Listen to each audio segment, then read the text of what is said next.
Welcome to the Republic National News Update for October 10th, 2024. The American Republic has been reestablished and we are growing fast. To all Americans who have joined the Republic, God bless you. To our fellow Americans who have not yet joined, this may well serve as an introduction to the Republic of the United States, which you might mistakenly believe that you are already living under. Unfortunately, we have all been deceived. The American Republic has been reestablished, and we are currently running parallel to the United States corporation, which secretly replaced our republic in 1865, immediately following the assassination of President Abraham Lincoln. President Lincoln, due to the Civil War, in order to run the country and reestablish and reseat our republic, it was necessary to put it on a temporary pause while he ran the nation.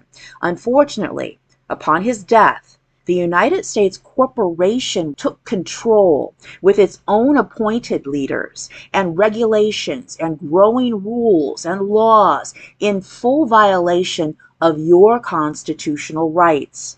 Step by step, this foreign corporation has been destroying our country.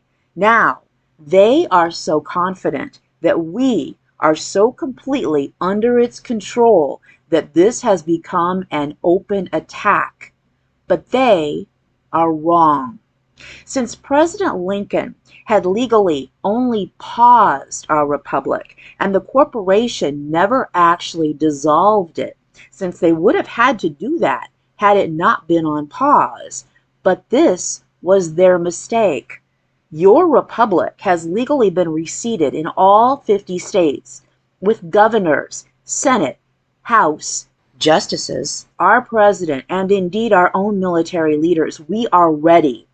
It is time for every American to separate yourself from this vile corporation and to join your American Republic. We need 30,000 people in every state to establish our new elections. Sign up at republicforusa.org.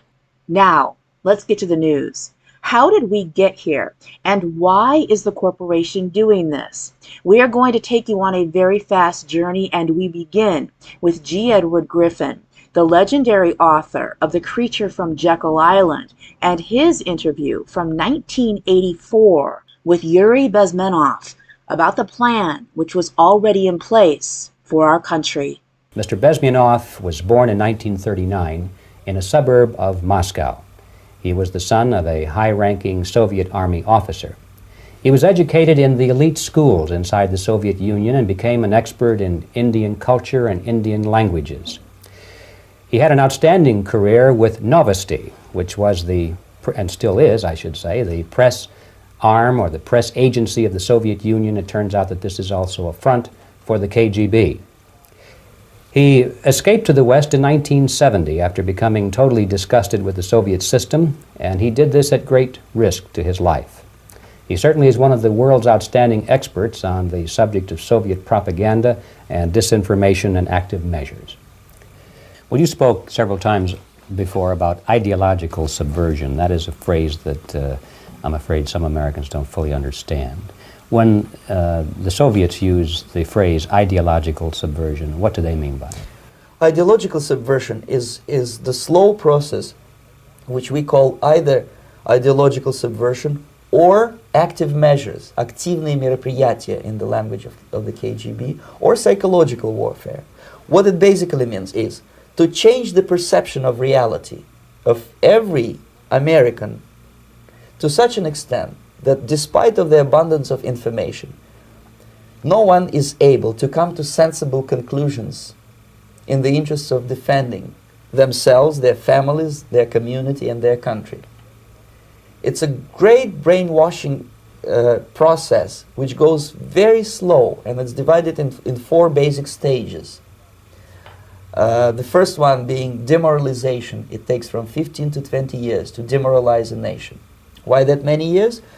Because this is the minimum number of years which requires to educate one generation of students in the country of your enemy, exposed to the ideology of the enemy. In other words, Marxism-Leninism ideology is being pumped into the soft heads of at least 3 generations of American students without being challenged or counterbalanced by the basic values of Americanism, American patriotism. The demoralization process in the United States is basically completed already. For the last 25 years. Actually, it's overfulfilled because demoralization now reaches such areas where previously not even Comrade Andropov and all his experts would even dream of such a tremendous success.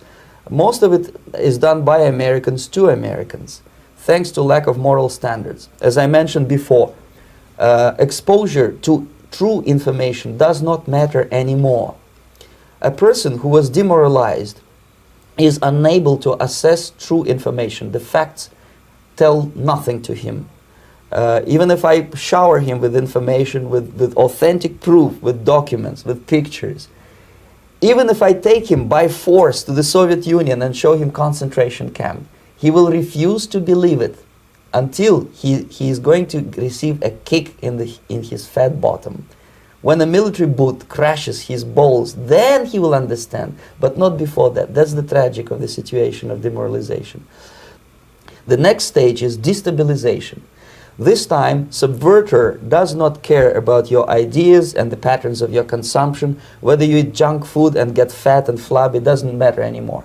This time, and it takes only from 2 to 5 years to destabilize a nation, what matters is essentials: economy, foreign relations, defense systems. And you can see it quite clearly that in some areas, in such sensitive areas as defense and economy, the influence of Marxist-Leninist ideas in the United States is absolutely fantastic. I could never believe it 14 years ago when I landed in this part of the world that the process will go that fast.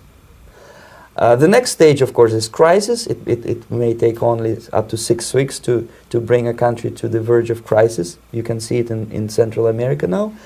And after crisis, with a violent change of power, structure, and economy, you have so-called the period of normalization. It may last indefinitely. Normalization is a cynical expression borrowed from Soviet propaganda. When the Soviet tanks moved into Czechoslovakia in '68, Comrade Brezhnev said, "Now the situation in brotherly Czechoslovakia is normalized." This is what will happen in the United States if you allow all these schmucks to bring the country to crisis, to promise people all kind of goodies and the paradise on earth, to destabilize your economy, to eliminate the principle of free market competition, and to put a big brother government in Washington, D.C., with benevolent dictators like Walter Mondale, who will promise lots of things, never mind whether the promises are fulfillable or not. Your leftists in United States, all these professors and all these beautiful civil rights defenders, they are instrumental in the process of the subversion only to destabilize the nation. When their job is completed, they are not needed anymore. They know too much. Some of them, when they get disillusioned, when they see that Marxist-Leninists come to power, obviously they get offended.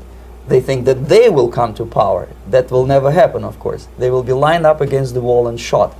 But they may turn into the most bitter enemies of Marxist-Leninists when they come to power. And that's what happened in Nicaragua. You remember most of these former Marxist-Leninists were either put to prison or one of them split, and now he's working against Sandinistas.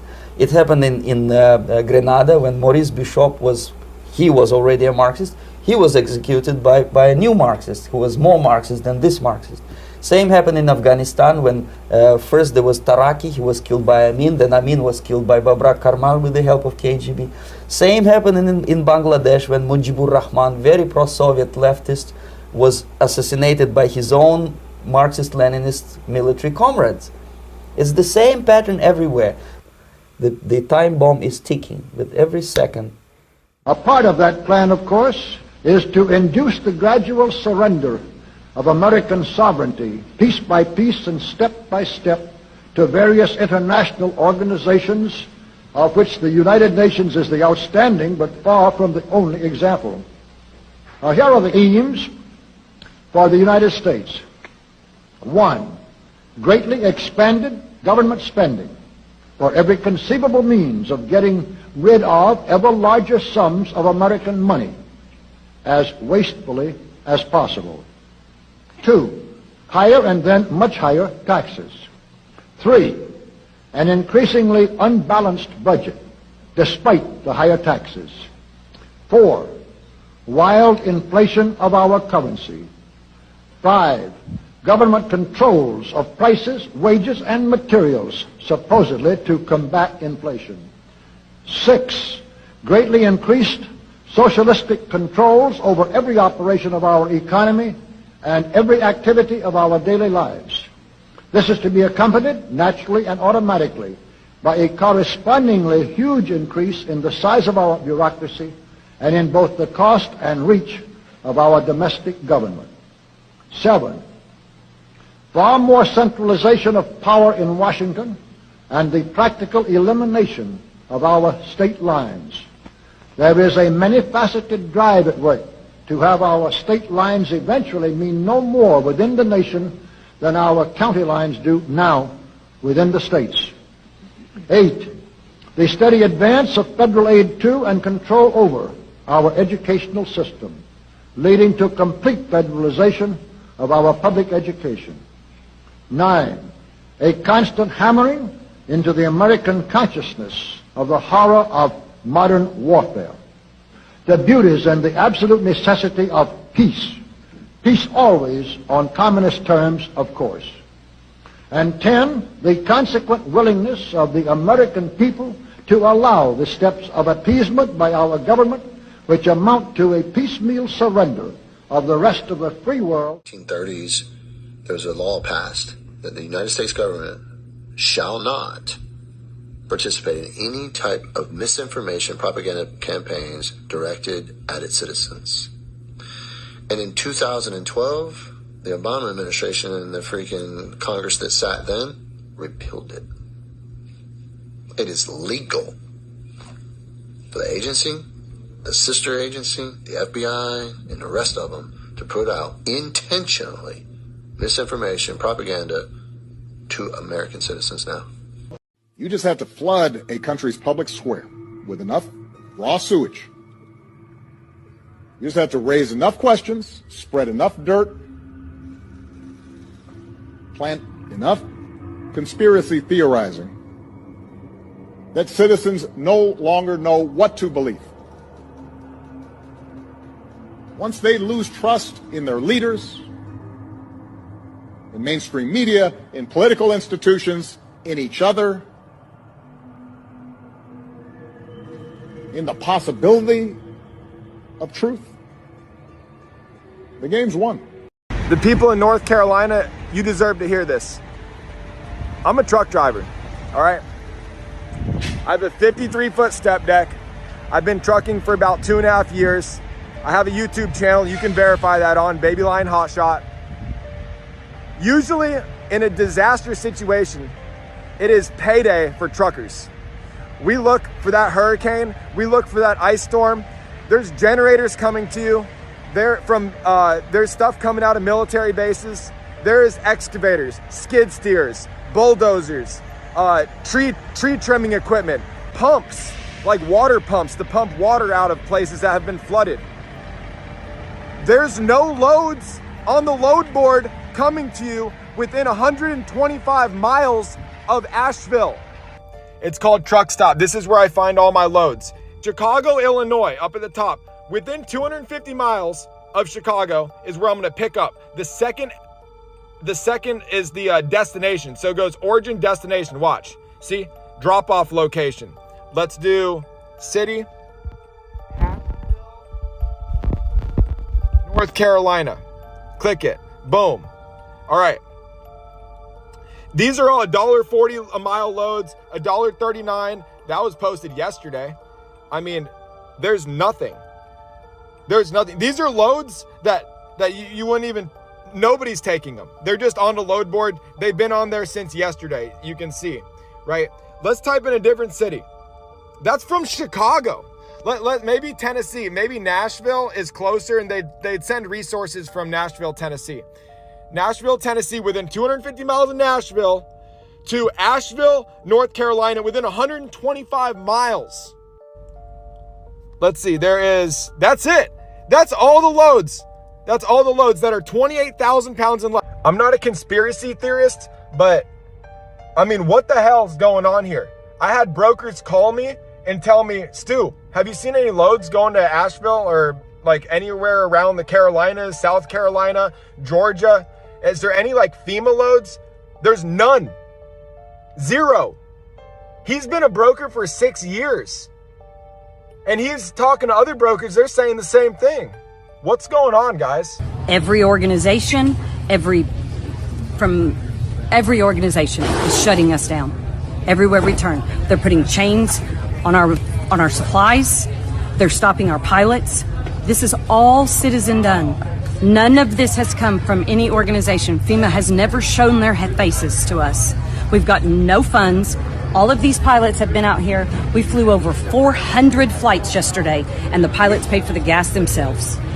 So I'm here in Boone, North Carolina. I'm at the staging area. I volunteered myself and my canines to come up and do some search and rescue efforts. Here's the situation, okay? FEMA is in the area, and we've been told that if we see any FEMA agents, like, hightail it and go. So, obviously you see all my equipment. So we've been told to just turn around and go the opposite direction, because what they're doing is they're confiscating everything. Like, they would confiscate all of my gear, my car, my dogs, like literally everything. There are some people who have been tracking these FEMA agents and what they do with these supplies after. And these are people that are directly associated with the group that I'm volunteering with. And essentially what they're doing is they're taking these supplies to sanctuary areas for illegal migrants and giving it all to them. They are telling the locals here that they have no more money, that they can't give them any money, they can't do anything, but they are confiscating volunteer supplies as they come through, and they are giving it to people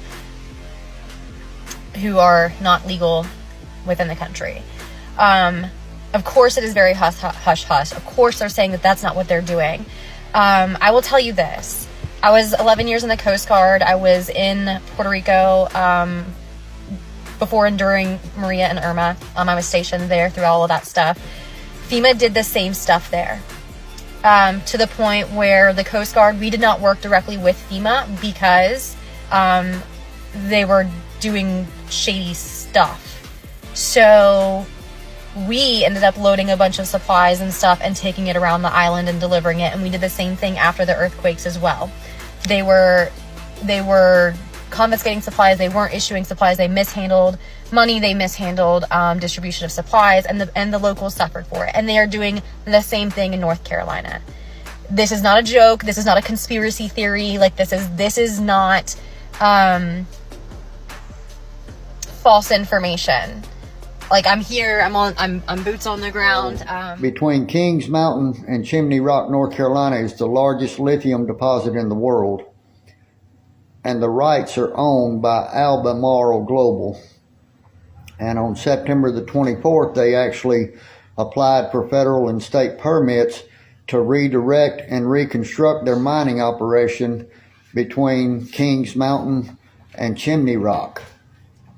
So, Albemarle is owned mostly by stockholders, Vanguard and BlackRock Group. Well, guess who the biggest investor in BlackRock and Vanguard is? Douglas Emhoff, Kamala Harris's husband. So, Albemarle is home headquartered in Charlotte, North Carolina. And when these permits get approved, they're proposing $250 billion yearly in mining. Douglas Emhoff's stock holdings just went up substantially. And guess who is the final approval for the permits? That would be our lovely VP. So, as I said, I'm going to post about 6 or 7, maybe 8 pictures at the end of this video, and you can see for yourself. It's a disgrace. The loss of life for money.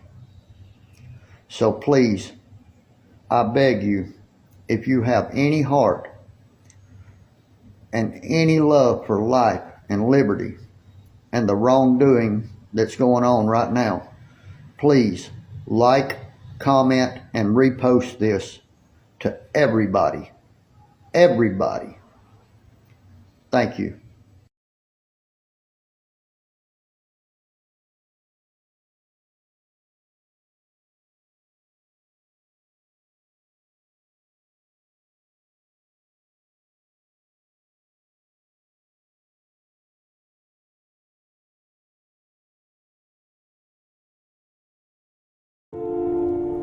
I'm heartbroken because I saw somebody say nobody cares about the little towns of Appalachia.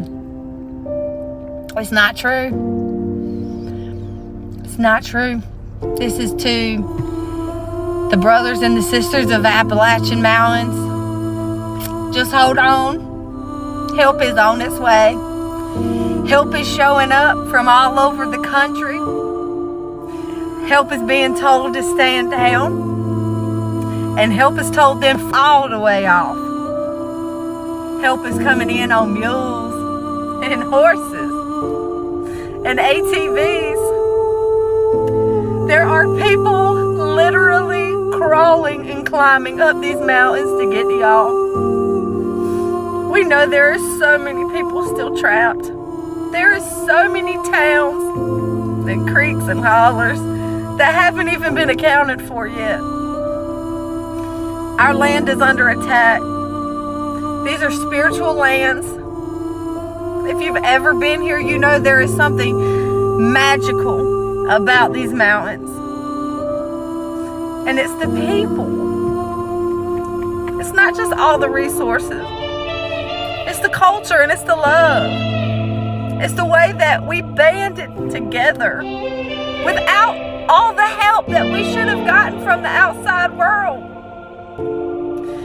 It's the tractor trailers lined up for miles and miles and miles to bring y'all what y'all need. Help is on its way. If you pray, pray. If you light candles, light candles. But we need to uplift these people. We need to send them our energy to let them hold on a little bit longer. You guys, I'm done. I am done. How has this country gotten so damn corrupt? So damn corrupt and so insanely tyrannical that we literally do not care about the devastation that's been going on the East Coast. North Carolina, devastated. Florida, devastated. Tennessee, Georgia, devastated. Our forefathers would be rolling in their grave right now.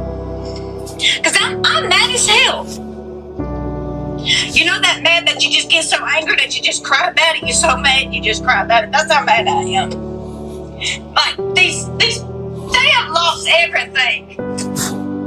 Everything. Imagine walking outside of your house and seeing nothing that you ever worked hard for just gone. I've seen houses just completely just slide down the mountain. I'm seeing people making videos because they can't find family members.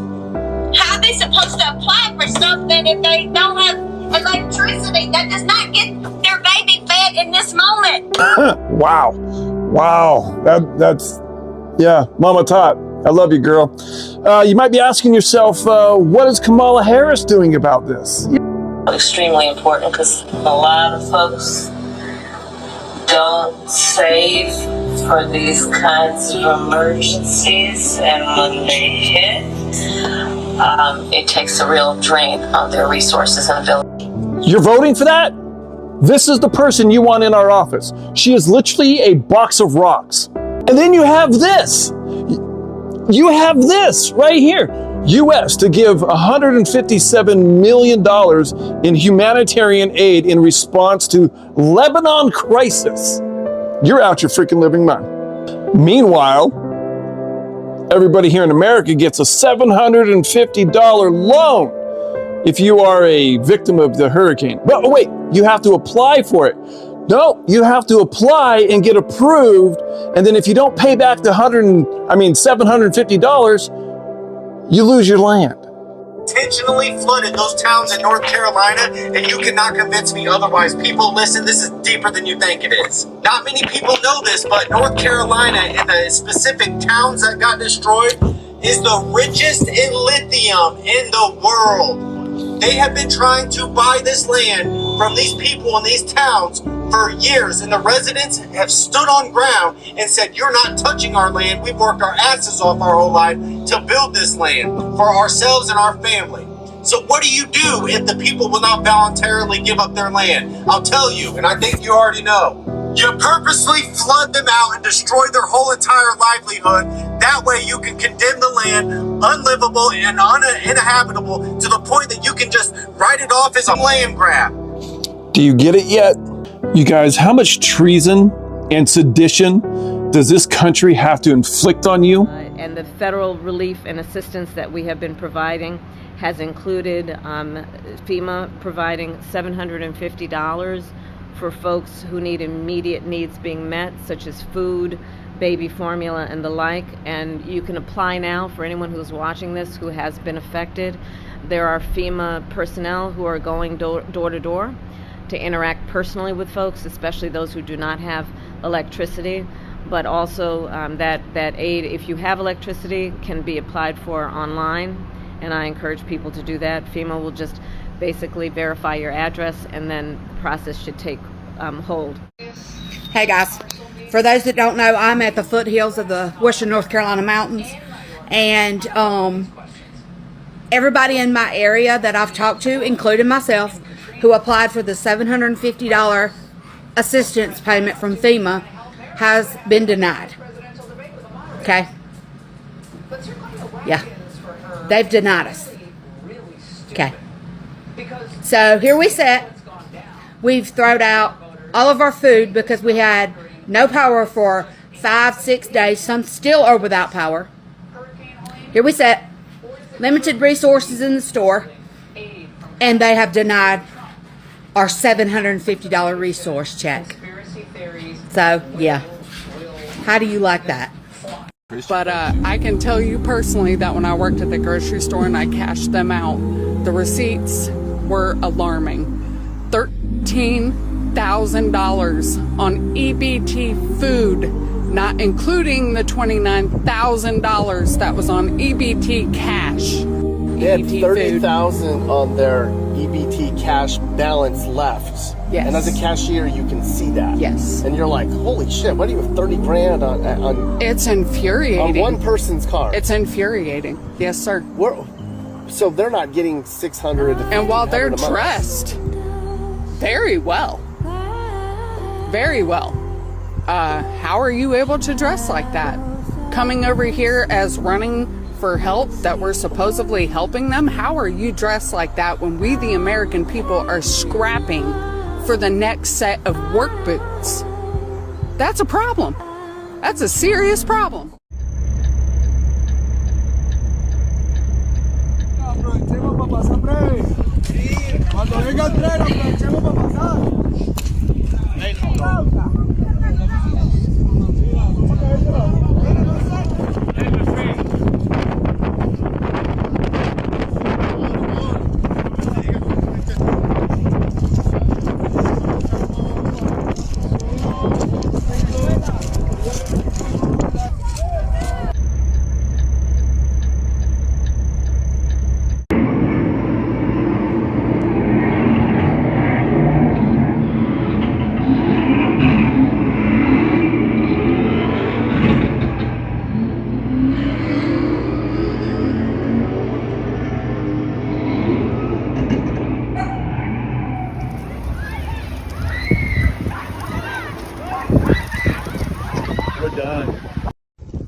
They must have heard us talking shit, y'all. Cause look, they done hit me harder than ever. I've seen videos like this, but it ain't never been this bad out here.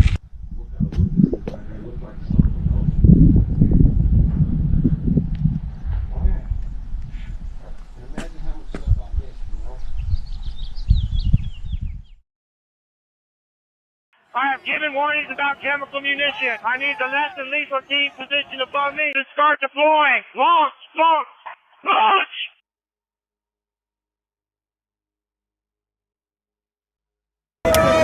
You're on the wrong side of history! Hey, come here. Show these cops what they just did to you. You gotta turn around. Go! Shoot! Shoot! We're up here. We're trying to get through the gate.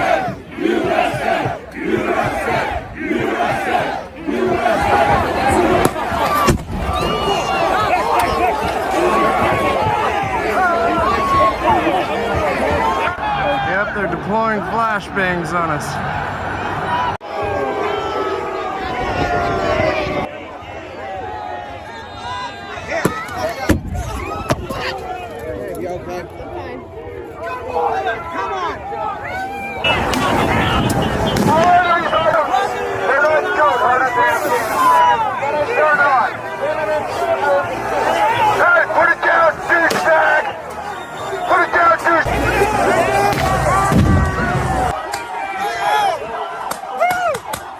They're shooting into their own people. We're supposed to be supporting Blue Lives Matter. We represent Blue Lives, and this is what they do to us. Stingball deployed! Stingball deployed! They're ramping things up in a very aggressive manner.